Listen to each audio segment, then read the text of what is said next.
వీళ్ళేంద్రా నైనా ఏమి మిగిల్చకుండా అంతా తినేసినారు. హాయ్ హలో ఫ్రెండ్స్, అందరికీ నమస్తే, అస్సలాము అలైకుం. నా పేరు అంజద్, నేను దోహా ఖత్తర్లో ఉంటాను. ఈరోజు అయితే శుక్రవారం మా సార్ వాళ్ళ అన్నోళ్ళ ఇంటి దగ్గర వచ్చాను. ఎందుకంటే ఇక్కడ పార్టీ ఉన్నది. ఇట్లా ఉన్న మా జ్యూస్ని వాళ్ళు తినిన తర్వాత ఇట్లా అయితే చేసినారు.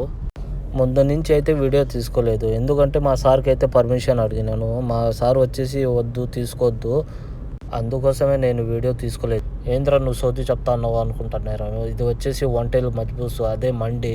వీళ్ళు అరబిక్లో అయితే మజ్బూస్ అంటారు. మీరు చూసుకుంటే దీంట్లో తర్బూజకాయ, కొన్ని ఫ్రూట్స్, సలాతు, ఇంకా పెరుగు, మజ్జిగ, కూల్ డ్రింక్స్ అన్నీ ఉన్నాయి. వీళ్ళు పిల్లలతో కలిపి 30-40 మంది దాకా వచ్చినారు. మాంసం మొత్తం తినేస్తారు. మాకు మాత్రం కవ్వు మిగిలిచ్చినారు. చూడండి, అన్నం కూడా చాలా మిగిలిచ్చేసినారు. వాళ్ళు తినిన తర్వాతే మేము తినాలా. మా సార్ చెప్పినాడు, నీకు ఎవరైనా తెలిసి ఉంటే పిలిపించు అనేసి. నా రూమ్ పక్కన చుట్టుపక్కల ఎంతమంది డ్రైవర్లు ఉన్నారో వాళ్ళందరినీ అయితే పిలిపించేశాను. వాళ్ళు చెప్తున్నారు మాంసం ఏమీ లేదు అనేసి. వాళ్ళు అంతే ఫ్రెండ్స్, వాళ్ళు అన్నం అయితే ఎక్కువ తినరు, మాంసం మొత్తం తినేసాను. నేను కూడా వాళ్ళు తిని చోట కాకుండా కొంచెం అన్నం తీసుకొని నేను కూడా కొంచెం తినేసినాను. ఈ పార్టీ వచ్చేసి మా సార్ వాళ్ళ అన్నకి అయితే ప్రమోషన్ వచ్చింది, అందుకోసం అయితే ఈ పార్టీ పెట్టినాడు.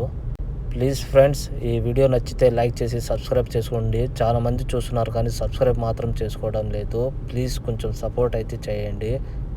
అంతవరకు బాయ్.